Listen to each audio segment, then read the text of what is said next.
সরষা চিকেন নুন ঝালে যে কোনো মাংসর থেকে স্বাদে 4 গুণ, একদম 100% গ্যারেন্টি। যে চিকেন খেতে চাই নাই তাকে এমন করে একবার রান্না করে খাইয়ে দেখুন, খেতে তো বেশ ভালো লাগে। একদম কম খরচে ভিন্ন স্বাদে, যাকে বলে টেস্টফুল সরষা চিকেন। আরও একবার সবাইকে অনুরোধ রইল সুমিতা কিচেনে নতুন একটি রেসিপি দেখার লেগে। আজকে আমি রান্না করব সরষা চিকেন। এই রেসিপিটা আপনাদের সাথে শেয়ার করে দিচ্ছি, আপনারা পুরো রেসিপিটা দেখবেন, আশা করছি আপনাদের খুবই ভালো লাগবে। চলো রেসিপিটা শুরু করা যাক। সরষা চিকেন তৈরি করব বলে কি কি নিয়েছি আপনারাকে একটু বলে দিই। এখানে আমি চিকেনটা বড় বড় পিস করে আর বেশ সুন্দর করে ধুয়ে নিয়েছি। আর নিয়েছি দেখুন সরষা বাটা, কালো সরষা বাটা, ধুনা গুঁড়া, হলুদ গুঁড়া, লঙ্কার গুঁড়া, কাশ্মীরি লঙ্কার গুঁড়া, নুন, আদা রসুন বাটা, গোটা লঙ্কা, একটা 2 টাকা টমেটো সস, কোচানো পেঁয়াজ, আলু আর সরষার তেল, আরো অল্প চিনি। আর কিছু দরকার নাই। আলুটা আপনারা চাইলে দিবেন, নালে দেওয়ার দরকার নাই। আপনাদের দাদা ভাই আলু খেতে ভালোবাসে বলে আমি আলু দিচ্ছি। এমনিতে আরো আমরা বাঙালি আলু ছাড়া চিকেন ঠিকঠাক খেয়ে পোষাই নাই। রান্নাটা আমি সরষার তেলে করব। কড়াই দিয়ে দিচ্ছি সরষার তেল। সরষার তেল দিচ্ছি 100 গ্রামের মতো। এখানে আমি চিকেন নিয়েছি 1 কিলো, 100 থেকে 150 গ্রাম দিচ্ছি। আলুটা একটু ভেজে নেব। নুন হলুদ দিয়ে ভেজে নিচ্ছি, তাহলে আলুটা দেখতেও ভালো লাগবে, আর আলুর ভিতরে নুনটাও ঢুকে যাবে। আর আলুর সাইজগুলো একটু বড় বড় করে দিয়েছি। আমি অনেক ভিডিওতেই আপনারাকে বলি যে আপনাদের দাদা ভাই আলু খেতে খুব ভালোবাসে, সেই লেগে আলুটা দিই। আমারও তো পছন্দ নয়।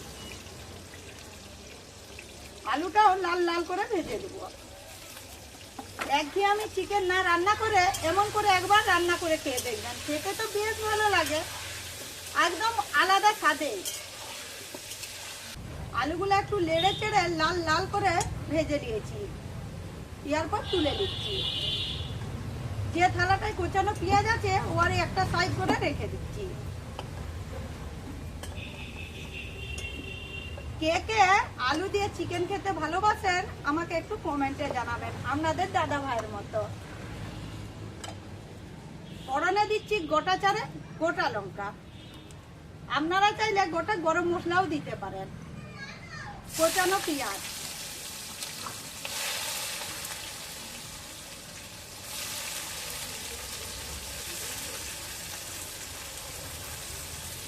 পেঁয়াজটাও একটু নেড়ে চেড়ে লাল লাল করে ভেজে দেবো। আর লবণ,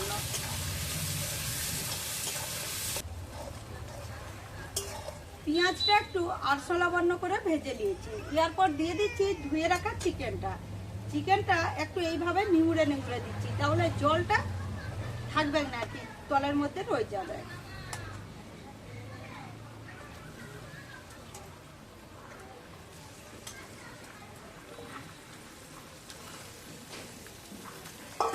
দিয়ে দিচ্ছি স্বাদ মতো নুন। চিকেনটাও পেঁয়াজের সঙ্গে একটু ভেজে দিচ্ছি।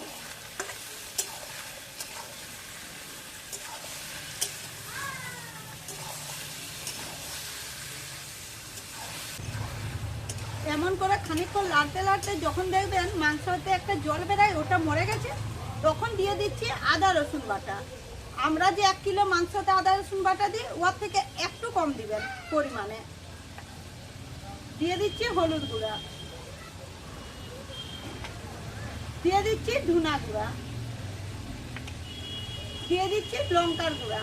ঝাল যে যেমন খাবেন, কিন্তু ঝাল ঝাল হলে বেশি ভালো লাগে খেতে। দিয়ে দিচ্ছি কাশ্মীরি লঙ্কার গুঁড়া। আরো দিয়ে দিচ্ছি 2 টাকার যে টমেটো সসটা নিয়েছি ওটা। এরপর নেড়ে চেড়ে বেশ সুন্দর করে আরো একবার কষে দিচ্ছি। আর জল দেবো না।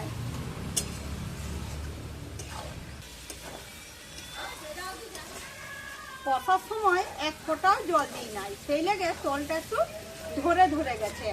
আর সরষা চিকেনে জল দিয়ে কষার দরকার নাই, যত ধরে ধরে হালকা করে যাবে তত চিকেনটা খেতে ভালো লাগবে। বেশ সুন্দর করে কষে নিয়েছি দেখুন। আর একটু রংটাও খয়রি খয়রি লাগছে। এরপর দিয়ে দিচ্ছি ভেজে রাখা আলু। দিয়ে দিচ্ছি দেখুন বেটে রাখা সরষাটা, কালো সরষা। দিয়ে দিচ্ছি চিনি, কারণ সরষাতে একটু তিতকুটি ভাব আসে, সেই লেগে চিনিটা দিচ্ছি। যদি ঝাল খেতে পছন্দ করেন তাহলে চিনি দিতেও পারেন, নাও পারেন। চিনিটা দিলে তিতকুটা ভাবটা কেটে যাবে। এরপর 1 থেকে 2 মিনিটের মতো আমি মিশিয়ে দিচ্ছি। 2 মিনিট বলা ভুল, ওই 2-3 সেকেন্ডের মতো। সরষা দিয়ে কষতে নাই, নাহলে খরে গেলে আরো তিতকুটি ভাব চলে আসবে। দেখুন শুধু মিশিয়ে দিয়েছি, এরপর জল দিয়ে দিচ্ছি। আমি মাখা মাখা করবো, আর সেই লেগে বেশি জল দেবো না, অল্প জল দিয়েছি।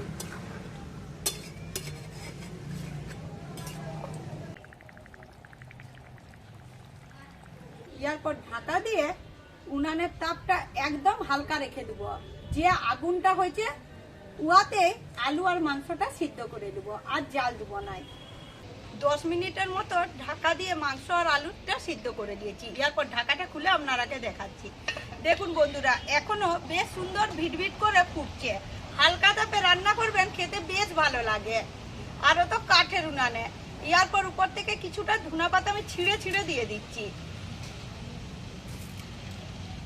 যদি ধনা পাতা খেতে পছন্দ করেন তাহলে দিতে পারেন, নাহলে কাসুরি মেথিও দিতে পারেন।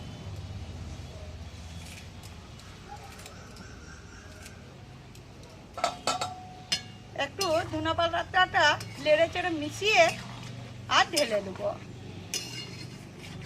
দেখুন বন্ধুরা, এখানে আমার বেশ সুন্দর করে সরষা চিকেন রান্না হয়ে গেছে। আর দেখতে কত সুন্দর হয়েছে, আর গন্ধটাও বেশ সুন্দর বেরিয়েছে, সে কাসুন্দির মতো।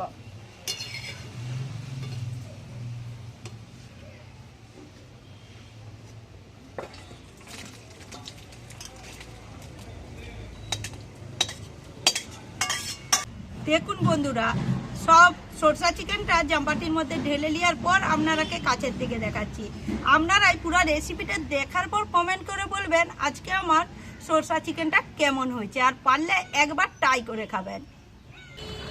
এমন করে সরষা চিকেন রান্না করলে যে ভাত খেতে পছন্দ করে না সেও ভাত খাবে। যেমন আমি ভাত দিয়ে চলে আসছি সরষা চিকেন দিয়ে খাবো বলে, আর কেমন রান্না করেছি আপনারা কেউ খেয়ে বলি। একটা পিস আলু নিই, গ্রেভিটা যা হয়েছে কি বলবো আপনারাকে দেখে, আর গন্ধটাও সেই লেভেলের উঠেছে। গরম ভাত আর গরম তরকারি,